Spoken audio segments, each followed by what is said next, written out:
Halo, Assalamualaikum warahmatullahi wabarakatuh. Perkenalkan, nama saya Ulil Nurfaidah.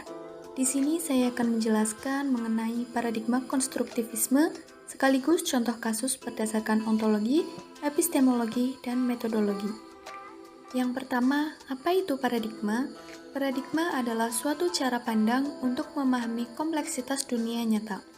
Paradigma tertanam kuat dalam sosialisasi para penganut dan praktisinya. Paradigma menunjukkan pada mereka apa yang penting, absah, dan masuk akal. Paradigma juga bersifat normatif, menunjukkan kepada praktisinya apa yang harus dilakukan tanpa perlu melakukan pertimbangan eksistensial atau epistemologis yang panjang. Selanjutnya, apa itu paradigma konstruktivisme? Paradigma konstruktivisme merupakan paradigma yang menganggap bahwa kebenaran suatu realitas sosial dapat dilihat sebagai hasil konstruksi sosial dan kebenaran suatu realitas sosial itu bersifat relatif.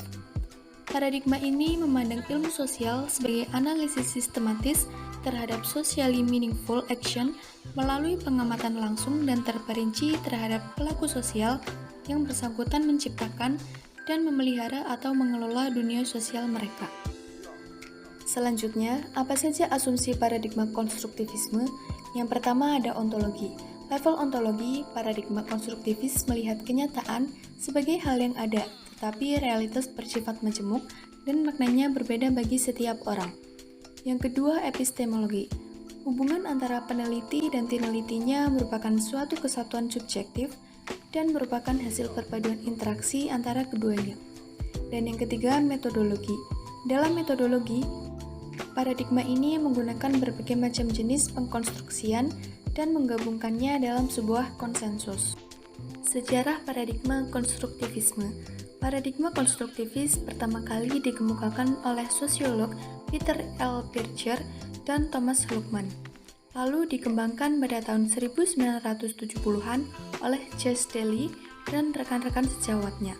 Paradigma konstruktivisme dibangun berdasarkan teori yang ada sebelumnya, yaitu konstruksi pribadi atau konstruksi personal oleh George Kelly. Kemudian, ciri-ciri paradigma konstruktivisme ada 3. Yang pertama, cara pandang terhadap realitas kebenaran diyakini merupakan hasil konstruksi manusia. Yang kedua, hubungan peneliti dan objek penelitian bersifat interaktif dan hasil perumusan ilmu pengetahuan bersifat interpretatif subjektif. Dan yang ketiga, meletakkan peneliti sebagai fasilitator yang memberi alternatif dan kemampuan merekonstruksi setiap pemikiran. Jadi, apa sih paradigma konstruktivisme itu? Paradigma konstruktivisme adalah paradigma di mana kebenaran suatu realitas sosial dilihat sebagai hasil konstruksi sosial dan kebenaran suatu realitas sosial bersifat relatif. Paradigma konstruktivisme hampir menyerupai antitesis dari paham yang meletakkan pengamatan dan objektivitas dalam menemukan suatu realitas atau ilmu pengetahuan. Kemudian, apa saja metodologi dalam paradigma konstruktivisme?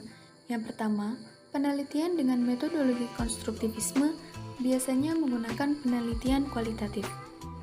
Yang kedua, paradigma konstruktivisme sosial memaknai makna-makna individu dalam bentuk konstruksi mental yang didasarkan pada pengalaman sosial.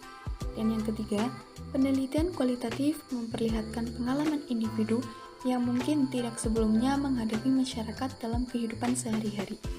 Kemudian saya mengambil contoh studi kasus paradigma konstruktivisme pada jurnal Implementasi Pendidikan Karakter dalam Pembentukan Kepribadian Holistik Siswa. Yang pertama, ontologi. Karakter adalah bentuk watak, tabiat, akhlak yang melekat pada pribadi seseorang yang terbentuk dari hasil internalisasi yang digunakan sebagai landasan untuk berpikir dan berperilaku sehingga menimbulkan suatu ciri khas pada individu tersebut. Karakter individu akan berkembang dengan baik apabila memperoleh penguatan yang tepat, yaitu berupa pendidikan. Pendidikan karakter merupakan penciptaan lingkungan sekolah yang membantu siswa dalam perkembangan etika, tanggung jawab melalui model, dan pengajaran karakter yang baik melalui nilai-nilai universal. Pendidikan karakter mempunyai tujuan penanaman nilai dalam diri siswa dan pembaruan tata kehidupan bersama yang lebih menghargai kebebasan individu.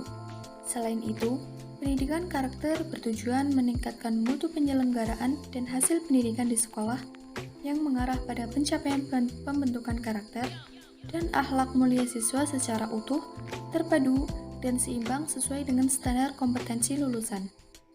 Dilihat dari segi komponennya, pendidikan karakter lebih menekankan pentingnya 3 komponen karakter yang baik atau komponen of good character, yaitu moral knowing atau pengetahuan tentang moral, moral feeling atau perasaan tentang moral, dan moral action atau perbuatan bermoral. Kesuma tahun 2011 berpendapat bahwa ada 3 desain pendidikan karakter. Pertama, desain pendidikan karakter berbasis kelas.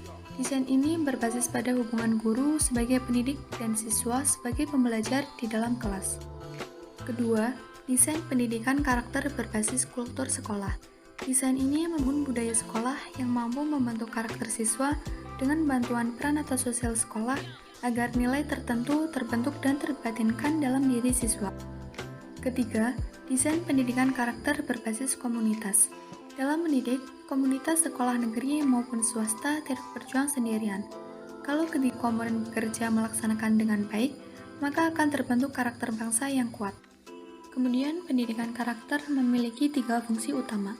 Yang pertama, fungsi pembentukan dan pengembangan potensi. Pendidikan karakter membentuk dan mengembangkan potensi siswa agar berpikiran baik, berhati baik, dan berperilaku sesuai dengan falsafah Pancasila.